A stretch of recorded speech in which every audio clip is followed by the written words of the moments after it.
Stories. I'm here with Wade Jackson.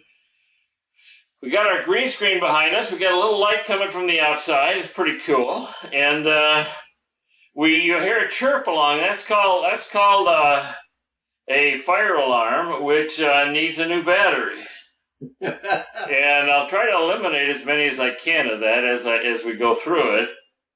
But the fire alarm is one of those gifts from God for old people. It's sitting up here about 10 feet up, and we're really going to have a hard time getting to it. But we're going to go with what was the first song? What was the first song? Don't Be Angry. Don't Be Angry. Yeah. That's your moneymaker. You get points for that. Yeah, we wrote that back in 1953. I tell people I wrote that when I was 4 years old. Wow. But that's a joke, of course. Well, yeah, 4 years old. Yeah, sure. You're about 12 years older than me. That makes it. You're in your 20s. Yeah. You're in your 20s. Yeah. So I'm the youngster here. I'm not normally the youngster. Yeah, I know. I feel honored to be talking to younger people. That's right. You get to do babysitting today. So you created this about the time I turned 11, I think, about 11 or 12. Yeah. Yeah. The night I wrote that, I'd gotten tired of all the real sad songs, and the tears and heartache and all. I wanted a song that had some hope to it. So I said, "Don't be angry."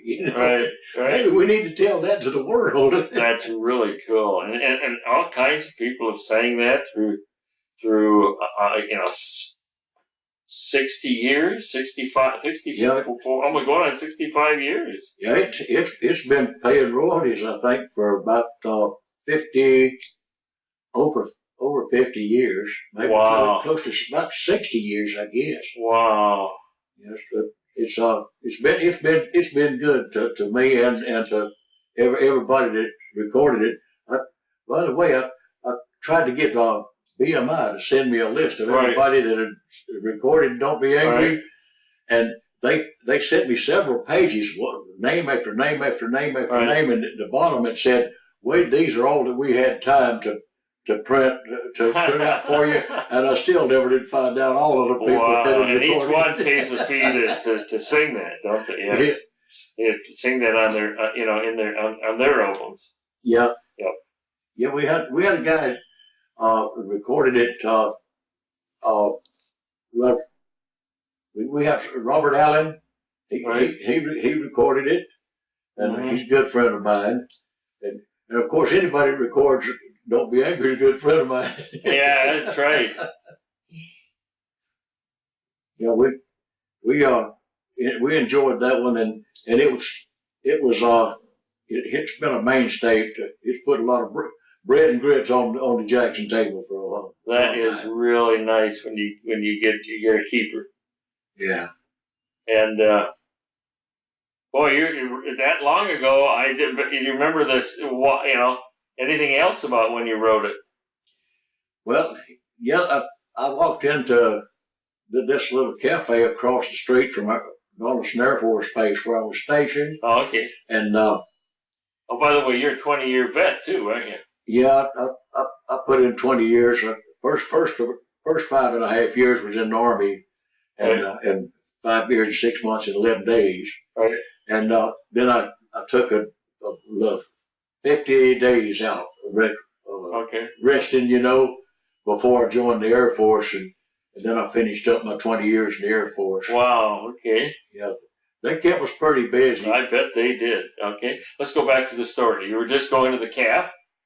You're going to the calf across. Yeah, and I didn't feel like going and joining all my buddies. They went to a big table in the back of the place, and I just sat down in a booth just inside the door, and I ordered me something to drink, and I told the waitress, "Bring me a pencil and a paper.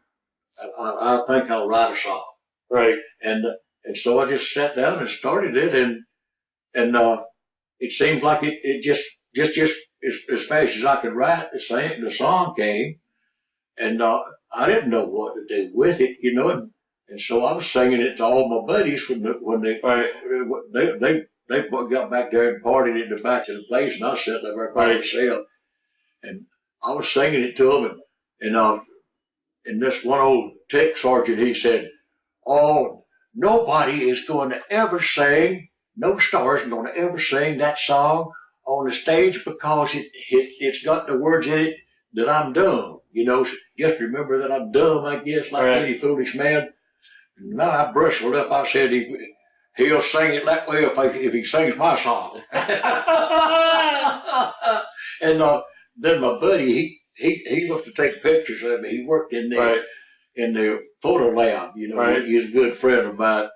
And he'd use me as a subject to practice his photographing skills, And we were riding around one day, and I was singing that, and he said, "Jackson, copyright that thing." And I said, "I don't know how." He said, "Well, you get it right to Washington 25 D.C. That was back before we had these 5 numbered codes, and just Washington 25 D.C. in the copyright office, And I wrote them a letter, and they sent me some blanks, and I filled them out and sent in. I think it was probably about $15 or something like that back then. I forget how much it was. And so I got that back, and then Stonewall come up and lived with me for a while. Okay, Stonewall Jackson is his brother. Well, he's trying to live that down, I guess. Yeah, you both will make it there. You won't live it down. We're at that age where you don't live it down anymore. Bless his heart, we're really proud of him. We'll just say goodbye to each other. We support each other a lot, That's so wonderful, yeah. Even when we were kids, we keep each other out of trouble. That is absolutely fantastic. Yeah, and so Stonewall learned it, and then I asked the band leader that I was playing in this little band, me and my old fiddle, and I asked the band leader I asked Chuck if I could bring Stonewall along and let him get some, some experience, in front of the audiences and all. And so we started bringing him along, and one night Chuck got angry at me, and incidentally I owned all of the equipment that he was playing with, but he was the band leader, and Chuck got mad at me and he fired me, and I had to wait around until he got through using my equipment to go home. I didn't want the people to be disappointed in the audience. And he fired Stonewall too, and Stonewall wasn't even being paid. And I told that to the president of the union downtown one time. I bet he laughed for 30 minutes. But it's funny now, but it's kind of a disappointment. It is when you get someone that like that. It's well.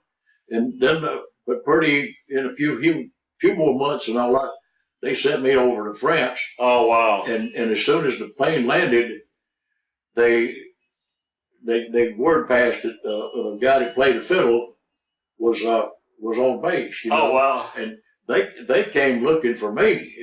They had to put me in the barracks right then, and they came looking for me from the little local band that was playing the enlisted men's club and the NCO club and all. And I already had a job waiting for me, and I didn't know it. Wow! And so you sang over in Germany, and that's great. We're gonna end this to listen to your song. Oh, don't be angry. Cool. Cause you're mine. My head stays sort of foggy, cause you're mine.